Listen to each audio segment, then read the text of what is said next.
Welcome to episode 31 of the Princeton Podcast. In this episode, our host, Mayor Mark Freda, caught up with Mathew Stiff, Chief of the Princeton First Aid and Rescue Squad. In addition to discussing Matt's background and 15-year experience with the squad, Mark and Matt discussed the history of the Princeton First Aid and Rescue Squad from its beginnings back in 1939. Matt described the squad's new facility, its skilled staff, its coordinated relations with our fire and police departments, and its extensive capabilities to provide aid to our community in critical times of medical emergencies and physical rescues. The Princeton First Aid and Rescue Squad is a highly respected organization operated by skilled professionals and dedicated volunteers. So without any further introduction, let's join our host, Mark Freda, and his guest, Mathew Stiff, for episode 31 of the Princeton Podcast. Hey, Matt, thanks for joining us here today. Nice to be here. So, Matt, I thought maybe if you would introduce yourself and tell us a little bit about your role with Princeton First Aid and Rescue Squad. So my name is Matt Stiff. I am currently the chief of the rescue squad. I started here back in 2007 as a career staff member, worked my way to lieutenant as one of the crew chiefs of one of the shifts, and then made rescue captain, and then last year was promoted to deputy chief, and then became chief earlier this year. Yeah, thank you. And just for our listeners, I might mention PFARS instead of saying Princeton First Aid and Rescue Squad all the time, but PFARS means Princeton First Aid and Rescue Squad, just so people out there listening know what I'm talking about. So, hey, Matt, what are some of the highlights of what the PFARS chief does? So the chief is really just the leader of the operational side of the squad. So they manage, the day-to-day activities, what, the calls going on, what trucks go out the doors, if any big events happen, and a lot of just managing the staff and, the day-to-day operations. So let's go back to when you first got involved with, I could say with Princeton First Aid and Rescue Squad, but let's just say, when did you first get involved in EMS and kind of tie it all together for us? So I kind of took a non-traditional route to EMS. So I grew up in Hunterdon County. I went to North Hunterdon High School.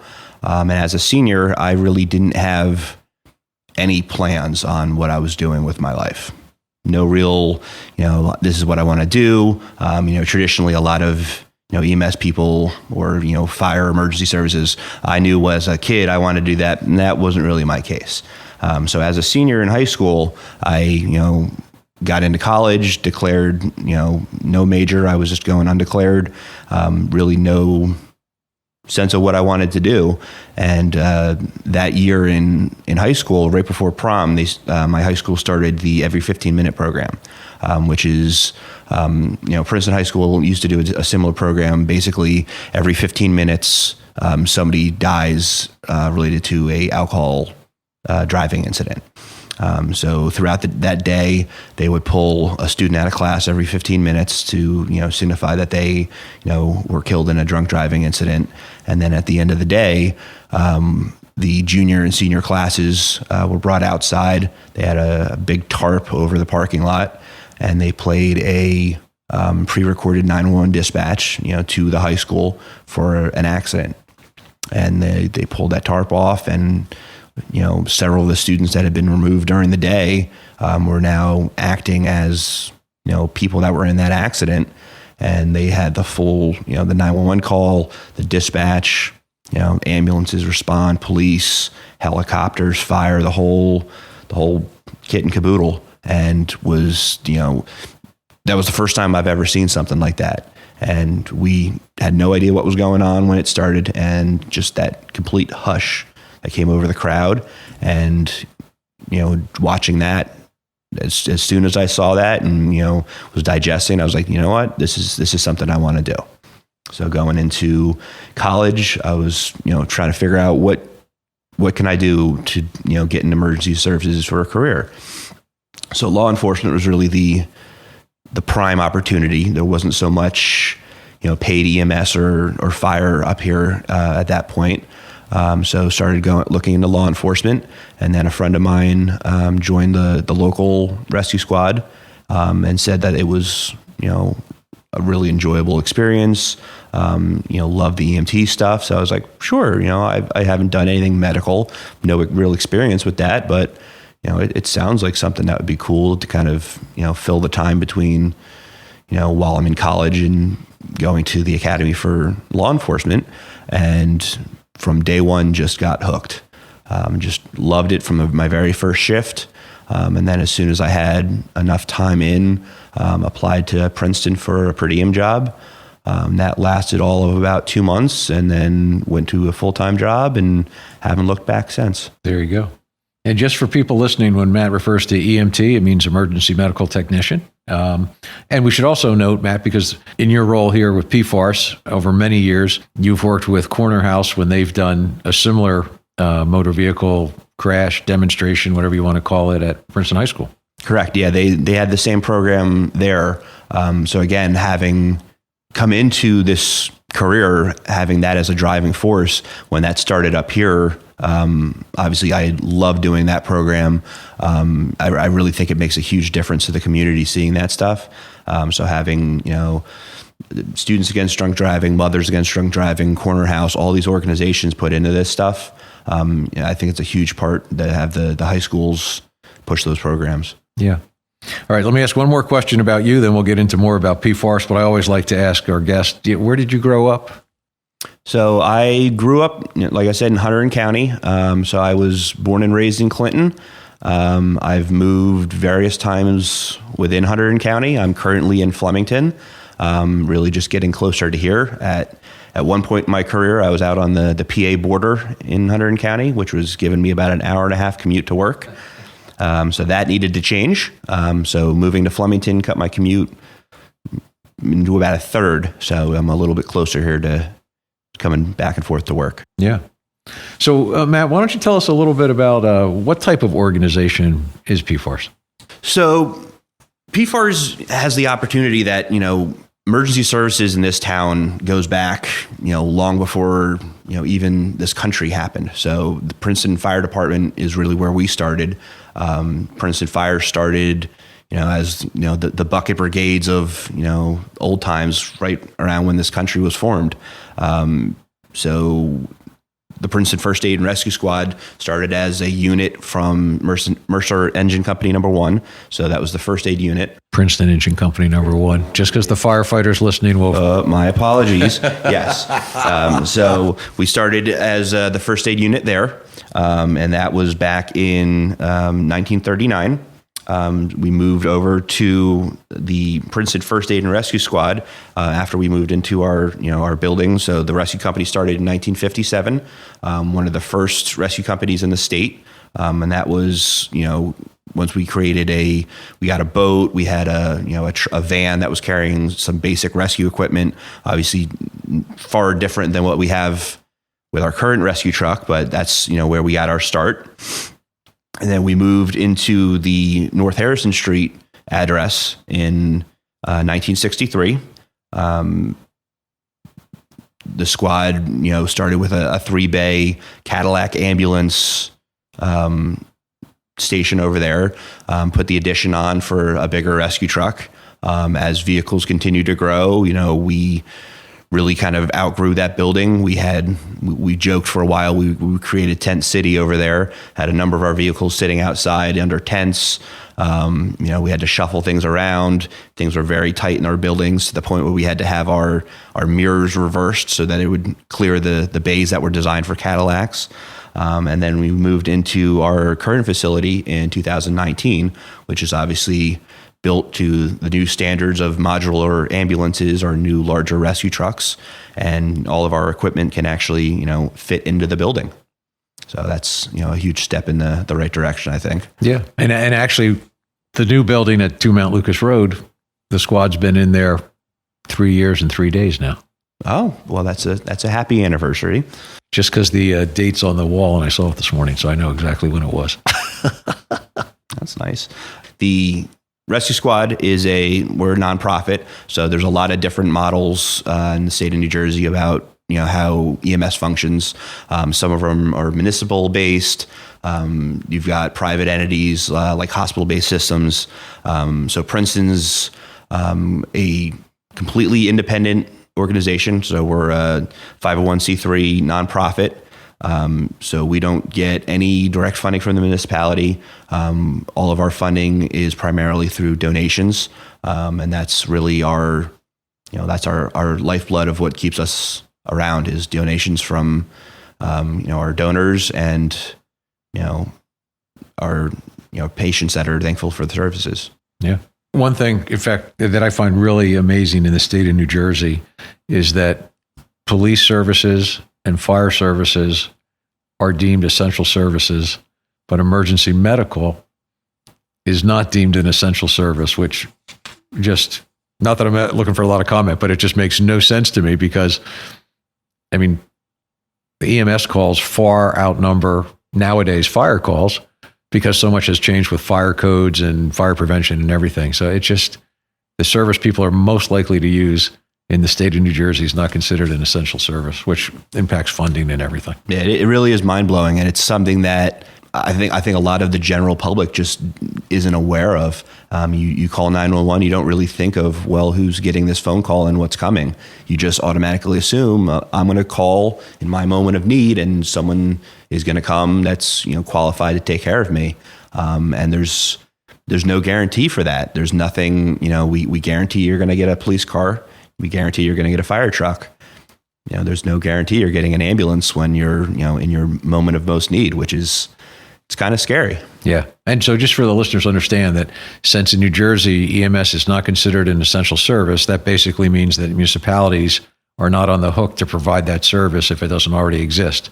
However, they do have to make sure that they do have police and fire service, which are called essential services. So either they have to provide it or have an agreement for somebody else to provide it. Very, the disconnect anyway, one of those things. Yep, absolutely. So what is interesting, my next question actually was, what is the squad's relationship with the other emergency services here? So we work great with our, our counterparts with the fire department and the police department. One of the benefits of our facility moving is we're all, right across the street from each other now. So we work really well with, the police department. We have them on, pretty much every one of our calls.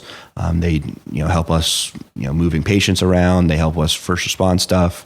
The fire department, we work with them very routinely. We do a lot of the technical rescue stuff with them as well. Our relationship with these departments is, essential to making sure that, as the end user, if someone calls 911, you're getting a seamless response, and we're being very efficient and making sure that the citizens of our town are being taken care of. Yeah. So I want to jump back to the new building, the 3-year-old building now, yes. Right? So maybe you could tell us why, more about the building itself, but why it was so important for the squad to move into that new facility. So it covers really a lot of things. So it's the obvious of, a vehicle's not going to last very long when it's sitting outside. Just the normal wear and tear of New Jersey weather, it's going to beat up on the trucks. But the new building really, takes a lot of stress off of the crews. If you look at our old building, a lot of our living space was quite literally in a basement. So we operated in, underneath our vehicle bays. We had a office space that was doubling as a server room, and it was, really it was a one desk office. And if you needed to have a meeting, trying to fit 2 chairs in there was quite a task. We had 2 bunk rooms that each had 2 beds in them. The one bunk room, doubled as our switchboard, had all of our IT equipment in it. So you're laying there watching all the pretty lights flashing on the server racks and all that. That's where the electrical feed for the building was. And you have a wall separating the main working space of where all of our day crews were, doing their desk work, and that's where the bunk room was. So we tried to squeeze a lot of life out of that building. And then moving to this building, we've got a dedicated office space that's got more than enough desk space for all of our career staff. It's on a completely different part of the building as our sleeping quarters. Sleeping quarters is, conveniently located right next to the bays, so we can, make a rapid response to calls. A lot of the training that we need to do to maintain our certifications, we had to go out and try to find places. So we would rely on either the town or the university to give us, a confined space to work in, some sort of a tall building to do rope stuff off of. That was all incorporated with our building. So now, rain or shine, our crews can do, round the clock training if needed to make sure that we're ready to go for whatever, incident comes up. Let me ask you, what do you think if the Princeton First Aid and Rescue Squad was still in their old building when COVID started versus being in the new building? What kind of impact do you think that would have had? It's really hard to think, if we were in that building, if our crews would even be able to have been able to respond. So to kind of explain that, the tight quarters that we were in, everything about COVID was, making sure we had, good airflow. Everyone was, social distancing. There was no social distancing in that building. I mean, if you were in the kitchen with another person, you were bumping into them no matter what. You couldn't have a meal and not be right in somebody's face. Everyone was operating, the desks were literally right across from each other. There was not good airflow in that building. Obviously, it's a much older design building. We did what we could, but it wasn't the high efficiency air exchange systems that we have in this current building. We didn't have we didn't have any windows. Now I'm thinking back to it. We had those casement windows in the basement, and that was you had 3 little windows you can open, but in the office there was no windows. The new buildings, obviously, sunshine with windows and airflow, and it's quite a step in the right direction versus the old station. Yeah, quite a difference, and really works to the benefit of the entire community. So one thing that just popped into my head is maybe you could explain a little bit. I know members of the fire department and first aid squad carry their pagers, or they have their phones with different apps they know when there's calls. But I think, some people ask me, how long does it take to get an ambulance? And I think they still have this idea of the 1960s and 70s emergency organizations where you carried a pager and you left your house and drove to wherever. But that's really not how the squad operates. Yeah. So our primary response is we are, staffed 24/7. Every day of the year. We don't take holidays off, nothing like that. So when you call 911, primarily that ambulance is coming from our station or wherever they happen to be in town. And as soon as that 911 call comes in, that gets sent to us and that ambulance is on the road. So we maintain an average response time of just over 6 minutes. It's like 6 minutes, 10, 11 seconds. We base our response off of, industry standards. The industry standard's a 9-minute response time, so we're well below that. We, take a lot of pride and make sure that we analyze a lot of our call statistics to make sure that, if we start, our times start getting longer or we have any issues, we're always, proactive in correcting that, because we want to get our trucks out on the road as soon as possible. We have a second truck that's there from 9 to 7 every day. So even if we have, an initial, request for service, we have a second truck also immediately on the road. And then that's where the pagers and the apps start coming in. If it's a bigger assignment, some sort of a mass, casualty incident, or if it's a fire and you need additional staff, the initial units will be on the road immediately, but we're able to backfill with our, our volunteer staffing, to get additional units on the road, our rescue truck, the additional 3rd, 4th ambulance, our boat, et cetera, et cetera. So let's just take a look at, let's say a few years back, 2018 versus 2022, about to be 2023. So, how's the squad changed? It seems to me to be a pretty professional organization. So I imagine it's keeping up to date with all kinds of things. Yeah. So, a lot of stuff, the world changed with COVID. So, a lot of things needed change because of that.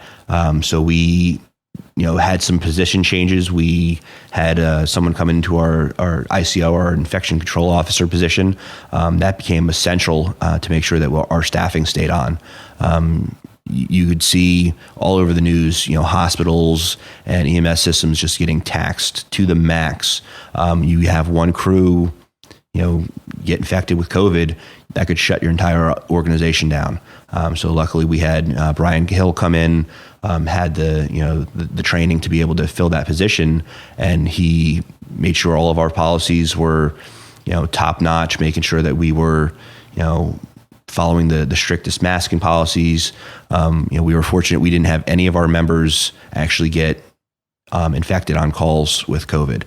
So that was huge. We didn't lose our staffing. We kept our trucks up throughout that whole pandemic, which was obviously essential to being able to provide services. You can't do anything if you're yourself sick. So we had to keep our own members well. So our call numbers, we had, it's kind of funny if you look nationally, organizations were all over the place. Either you had a huge increase in calls or you had a huge decrease in calls.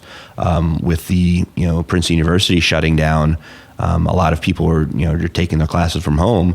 We don't have that student base here. So for us, our call number dropped significantly. So we actually went down probably about 1,000 calls. We were somewhere around the 2,200 mark, where our normal 3,000 call volume, just because we didn't have the people in town.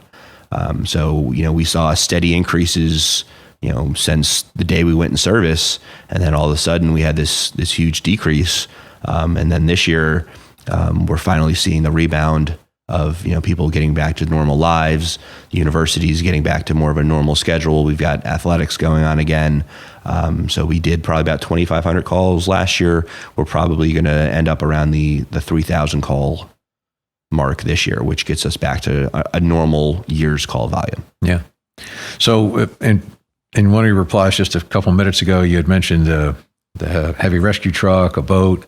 So what are the different capabilities of PFARS as far as what sort of disciplines do you guys? So our rescue company, again, we were one of the first rescue companies in the state. And we've always, taken pride of, having the newest technologies, being able to handle, any emergencies that came at us. And a lot of the increases in technology, obviously cars have changed quite a bit since, our incorporation, back in, the 40s, the 60s, move the generations up, equipment changes. So if you look at the history of our rescue trucks, the rescue trucks went from a van to, a single axle truck. Our last rescue that we just got rid of was, a custom built single axle rescue. And we have a new truck that will be coming in, hopefully January, February of next year, which is obviously the biggest truck we've ever had here. It's going to be a dual rear axle walk-in. It's going to hold more equipment than we've ever needed to carry before. As requirements grow to carry more stuff for confined space rescues. So if we have someone that gets trapped doing service work in like a manhole or cleaning a tank, basically any operation in a area that you're not meant to prolong an activity. We do trench rescue. So if, a utility worker gets stuck in a trench that they've dug, we have all the equipment to do that. Structural collapse. So we see a fair share of that in this town. A lot of it is accident driven. So a vehicle drives into a building. We obviously need to make sure we're taking care of the patient. We're taking care of the auto extrication, which we also do, but also stabilizing that building so that, if someone needs to get their belongings out of it, or it needs to be shored up before engineering can look at it, that's all, responses that we do. We also provide various water rescues. So we do swift surface, high water rescue.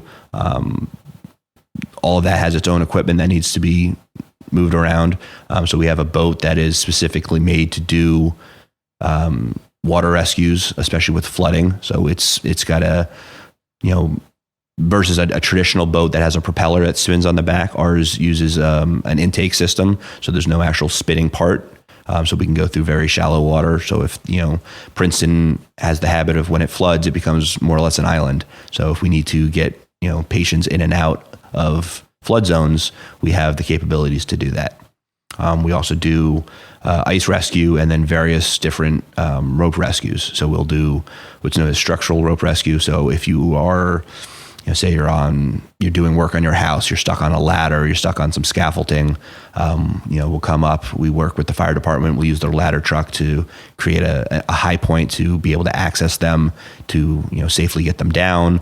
We'll do low angle rescue. So if you're stuck on like a hill or, some sort of an embankment, so we can safely package you and get you back up to where the ambulance is and take you to the hospital. Quite a lot. Yeah. It's amazing. So, I think one of the important things to any organization, but especially PFARS, is volunteers. So how do you recruit volunteers, and what do you look for in volunteers? So obviously, the volunteer aspect of our squad is, that's where we started, and that's where we hope to always be. That's a huge part of our ability to get trucks out the door, and that ability to have that surge ability we were talking about before. When you get those multiple assignments, that's all leaning on our volunteers. Kind of based off of my own personal history, you don't really need to have any interest in anything in particular, any real skill sets. It's open to anybody. We provide all of the training in-house. Obviously having the medical knowledge or aptitude is great, but it's not even something you need to have going in. We provide all that training. We do recruitment drives in various locations in town. We recruit a lot on Princeton University. That need for volunteers is huge. We take anybody that's willing to help out.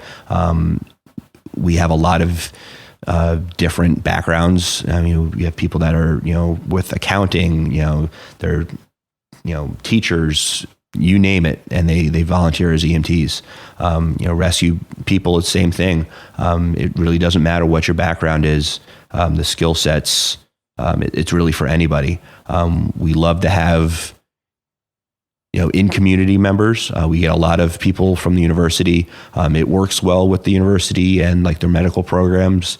It's a natural fit to have, people wanting to get in the medical field start as an EMTs. The unfortunate part of that is we usually get them for their college careers, and then they go back home, move on with their careers. So it's great having, established in-town residents that join, and we, get many more years out of them. We look for a 2-year commitment, but really the backbone of the squad is the residents of the municipality that are here for, the long term and can provide, many years of service. Yeah. And just to point out, you don't have to live in Princeton to absolutely volunteer. not. We have members from, we have a life member that comes in from, upstate New York, in New York City. We've got members from all over the place. We've got university students that, came out here to go to school, then went back home, but they still, make the trip out here to ride their hours every month. Just again, because it's something that once you get involved, you get hooked. So, you had mentioned training and all that. So what is the volunteer training process like? So the volunteer training process, we're constantly looking at the process we do to get people in the door, and how we can make it, efficient and as less of a burden on them as possible. So our current style is pretty similar to, a lot of like the academy settings. Is we have it's much more informal, but we'll have like a recruit class. You'll come in with, a number of other brand new people. We give you, basic training on, the organization, how we function, how our ambulances are set up, basic functions of, this is what you're going to do on a call as you learn your EMT skills. So that'll get you in the door, that gets you started. And then we will send you off to an EMT program, that gets you your state certification, that you'll do all of your, your CPR training, you'll do all of your bandaging, airway management, and all that stuff to get your state certification. And then really after that is where you're, completing a crew on an ambulance. Right. And we should just mention the squad has a website that people could go to Absolutely. Yeah. So if you go to our website, pfars.org/volunteer, there's a video on there that can walk you through the entire process.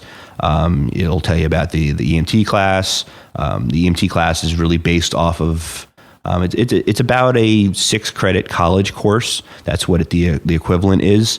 So it's about 212 hours of learning. There's a lot of, anatomy in there, airway stuff, and all your basic skills to earn your EMT certification. And our website has all that information on there. And then we have an in-house training program that goes along with that. So it's not just that you get, that initial info dump, if you would, of, you go through EMT class and they send you off, to save lives. We make sure that we do an in-house training as well, just to make sure you get that repetition and you get your skills all tuned. Yeah. And I just want to make sure that people got the website, pfars.org, and it's PFARS, which is the initials for Princeton First Aid and Rescue Squad. So pfars.org. Go there, look up how to volunteer. Just the squad's always looking for volunteers. Always. Yep. We rely on that. And again, anybody can do it. So if anyone that has any interest in doing it, we take people from all sorts of backgrounds. So what do you think are some of the highlights of being a member of Princeton First Aid and Rescue Squad? So the big thing is just, you become very attached to the people that you ride with. So we joke all the time that we become kind of like an extended family. We do a lot of holiday events together. We'll have, we just had a holiday party earlier in the week where, members come in, we, bring food, we hang out with each other. Another great benefit of our new building is we've got places to just kind of hang out, and it's a place to literally just hang out with your friends. If a call comes out, you're there, you can jump on the truck. We've got places to just hang out and study. We've got you can come in and do your homework. It gives you a place to do that where you're not just sitting looking at the 4 walls in your bedroom all day long. You can get out and do things. A lot of it's the camaraderie. It's just you build these relationships on calls and just hanging around the station, and you get a lot of lifelong friendships out of it. So that's probably the biggest thing that you can pull out of it.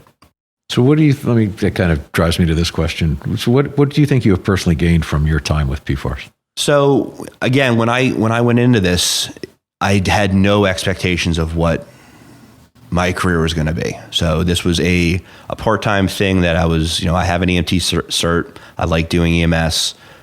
I'll just, earn some bucks here and there as filling in shifts. And I was working full-time hours basically from day one. My first couple shifts, just really enjoyed the people here, just really enjoyed, the different things that you see. Princeton's a unique community. You have opportunities to do a lot of different stuff with, EMS and rescue. We've got great relationships with, police and fire, which, obviously makes working together much easier. Professionally, getting all that training, makes you much more well-rounded individual. You get to deal with people having, in some cases, the worst days of their lives. And that's something that not everybody can say, like, oh, I saw somebody that was in their absolute worst and I was able to get them through it and, bring a little light into a dark situation. So that, is a huge thing to be able to say at the end of the day that you genuinely helped somebody. Yeah, that's well said. I mean, it's hard that sense of satisfaction when you've done something of that magnitude for somebody else is pretty amazing. All right, one last question, and then I'll let you get out of here because who knows, you might have another call to go on soon. But any events we should be looking forward to in 2023 involving the Princeton First Aid and Rescue Squad? So we like to be very active in the community. So we help out with community health fairs. We do blood pressure screenings, cholesterol screenings. We'll provide. We work with so the senior centers in handing out information packets. So you can basically have all of your information, all the medications you take, what your normal vital signs are, put it in a little folder and put it on your fridge so that, if you need to make that 911 call, you have something that can provide all your information if you, for whatever reason, are unable to give it. We do an annual 5K fundraiser we've been doing the past couple of years. So that'll be in the fall. And then we'll have an open house around EMS week. One of the the bad parts about COVID is we had this brand new building we wanted to show off, and we moved in and had to basically close the doors to visitors. So, during EMS week in June, we'll have the building open, and, now that we're in a better place, we love showing off, our equipment and our facility to, everybody. It's a great, unique facility, and we love having people around. Matt, thanks. I really want to tell you how much we appreciate you being here today, but also all that PFARS and all their members do for the community. Absolutely. I appreciate the opportunity. Thank you for joining us for the 31st episode of the Princeton Podcast, produced by the podcast production team at HG Media, providing audio and video production services here in Princeton since 1999. If you enjoyed this episode of the Princeton Podcast, please share it with your friends. Visit our website at princetonpodcast.com, and be sure to subscribe to us on Apple Podcasts, Spotify, Google Podcasts, Stitcher, or wherever you listen to podcasts.